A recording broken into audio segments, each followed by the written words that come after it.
Greetings from my wife and daughter who are in Columbus, Ohio. My daughter's going through freshman orientation right now, so they couldn't be with us, but be praying for them, their safe travels. They're probably going to leave in a few hours here, come back. I just want to say that last week was pretty amazing. It was magnificent, wasn't it? I was very honored, and I am honored and blessed to be your pastor, and it was so amazing to have you guys affirm that, and my friends and family come and do that as well. So thank you for that. So I was thinking about actually saying that my computer hard drive crashed and I lost all my sermon notes, but I'm going to reserve that excuse for when I really have nothing to say. So that's in the back pocket. And then I realized Abby would say, "Hey, I could get your file back. Don't worry." And I'm like, "Oh, great." And then the third thing I realized is like, "You're stuck with me. Sorry, you're stuck with me. Doesn't matter really how good I do up here, you know." I'm joking. I guess what really matters is how much I love you and how much I preach the word, right? Those are the two things that matter, right? Before we jump in, can I pray? Lord, fill this place.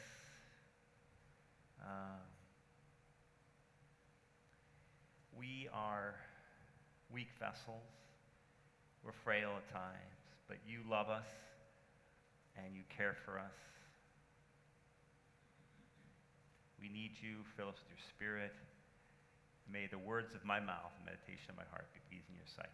In Jesus' name, amen. So, we're going to start a 3-week series. We're going to talk from the series is going to be from 1 Corinthians 13, that describes the 3 most important aspects of our Christian lives, that define who we are, the very essence of our beings. And because I didn't really want to start out with a series on hell, fire, brimstone, sin, and God's wrath. I thought I'd start here. No, I'm joking. I'm not going to do those kinds of sermons. That was a joke. You guys can laugh. You know that? Okay. The keystone verse here for our series is very simple and an elegant one. It's from the 13th chapter of 1 Corinthians, verse 13. And it says, now these 3 things remain: faith, hope, and love. But the greatest is love. And of course, we're going to kick off with faith, and because it's the foundation of who we are and our very being. And as you'll observe, as I do series, I'll do 2 things at the very beginning. I'll do a historical background, and I'll do a theological and biblical context, right? So we can understand the backdrop of what's happening, the culture, you know, what was happening in that time and space. So on with the historical context. You guys like historical context? Yes, okay, good. So Corinth was a vital city-state. How many people studied ancient Greek history? Sometime, right? So Corinth was one of the 5 city-states in Greece. There was Athens, Sparta, Thebes, Olympia, and Sparta. And it was taken over and burnt down by the Roman Empire in 146 BC. Julius Caesar thought it was a really important to rebuild. So just before he was assassinated, they started rebuilding, and for good reason. Look at how, can you see it there? Okay, anyway, see the red circle there? It's very strategically located. In many ways, it's very similar to Chicago.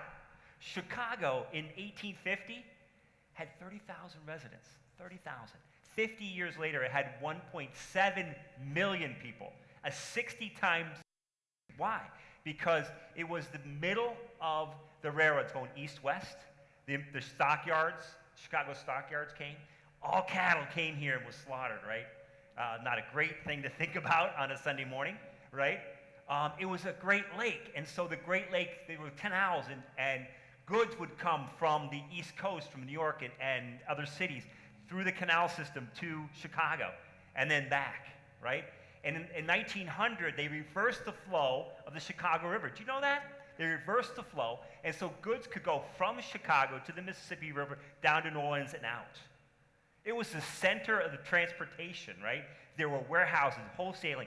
Did you know that Sears started here, even though it's on its way out? Sears Roebuck, Montgomery Ward, Marshall Fields. The Chicago River had warehouses up and down the Chicago near north, all warehouses and a lot of factories and so forth.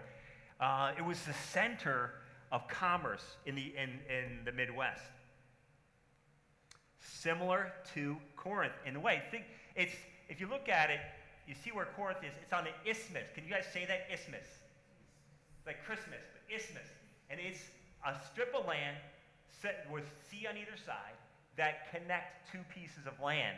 So that big piece that we think now is Peloponnese Peninsula, it connected it to the mainland of Greece, where Athens is and so forth. So what happened was a lot of times you'd see it was an east-west trade route. So from Olympia and Sparta and so forth, if they wanted to get product to Athens or get it up by land up to Thessalonica or whatever, they would go through Corinth, right? So it was an east-west nexus, but it was also a north-south nexus. So if you were coming from Italy, from the Roman Empire, you would, instead of going all the way around the Peloponnese Peninsula, which was very treacherous, they would cut through Corinth. Now, there was no canal in Corinth, which made it crazy, right? They created a dry canal. They had limestone, like a track, and the ships would go from it was about a 5-6 mile the width was about 5 or 6 miles, and it was like a railroad for ships and cargo. And so the Romans would send it through the Gulf, and then they'd go, and if they wanted to go to Athens or Thessalonica, Asia Minor, or India, they would go through there because it was better and quicker than going around. That's treacherous. So they were the center of commerce, right? It was a prosperous city, which meant there was a lot of money. It also meant there was a lot of warehousing and wholesaling, probably. It was only 100 years old. When Paul was writing this letter, it was only about 100 years old. It's a boom town, right? And it might have been a little bit like New Orleans because people came and went, right? It was a melting pot. It was originally, like I said, an important city-state in Greece, right? But it was burnt down, and it was decimated by the Romans. Or by the Romans, and the Romans rebuilt it. It was a Greek city, now it's a completely Roman city, but there was a lot of Greeks there, and there were Jews there, and I'll tell you why in a minute. So it was a melting pot, kind of like Chicago. Chicago, Germans, beginning you had Germans, Irish, English, and even some Swedes, right? A few Swedes. And then in the 20th century, Polish and Czech, and a lot of Central and Eastern Europeans came as well.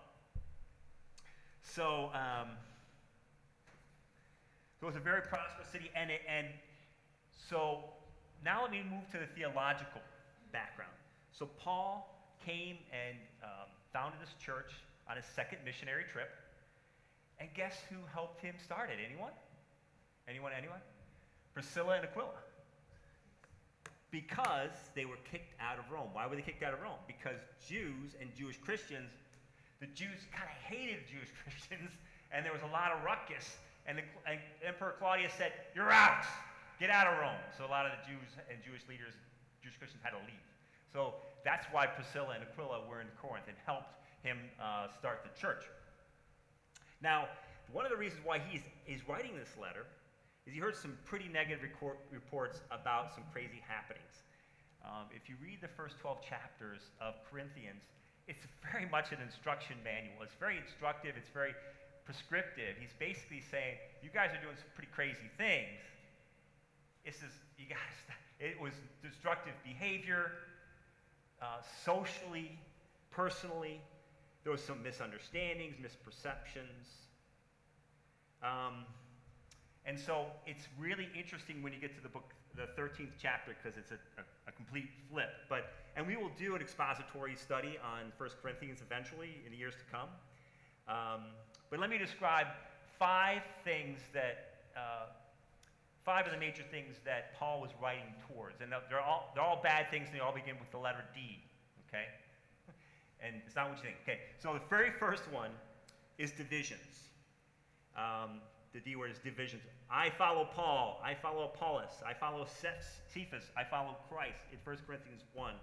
Because people were saying, instead of saying, I follow Christ, they were saying, I like the way Paul speaks. I like the way Apollos speaks. I like Cephas. And he's basically saying, we're all followers of Jesus, not of individuals, right? So there were divisions among them. Number 2, diapers. They were spiritual babies. He's like in 1 Corinthians 3, he's like, how long do I have to feed you milk? When are you going to have solid food? Okay? So divisions, diapers, debauchery. From a sexual immorality perspective. He said, even the pagans aren't as bad as you are. He talks about incest, where a son is having sexual relations with his father's wife, which, the way I read, that's his mom. Not even the pagans are that bad, right? Maybe it was a little bit more like New Orleans than it was like, like Chicago. Number 4, disputes. Christians were suing Christians, and he's like, come on, man. Can't you guys work it out? We're all about love. We're not about suing and my rights and being arrogant and things. That was from 1 Corinthians 6.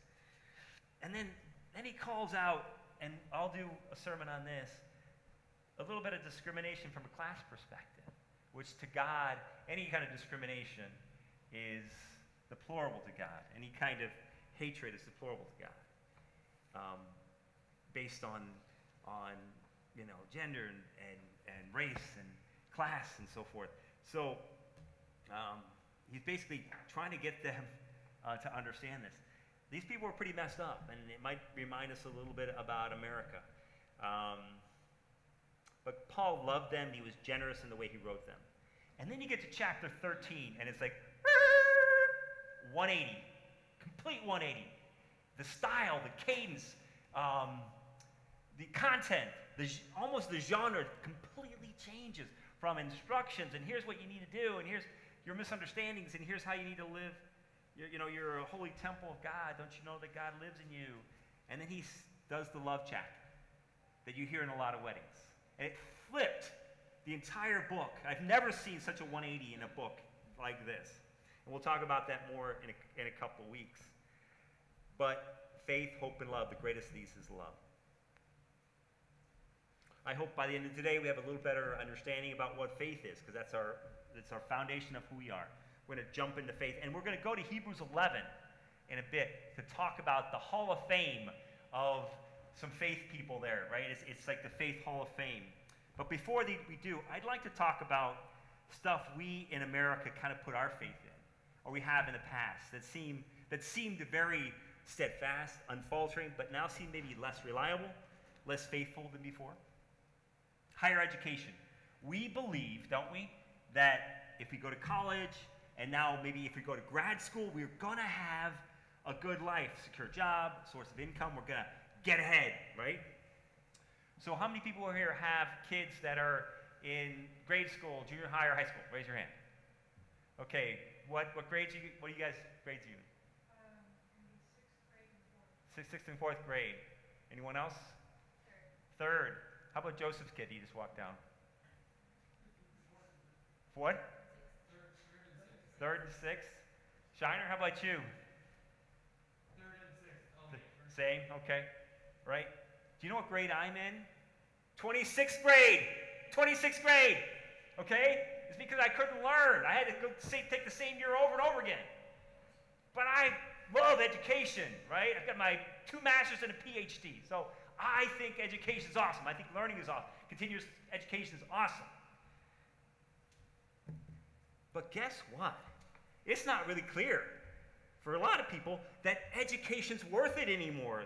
The cost of it to a lot of young people, the return on investment isn't always there for many.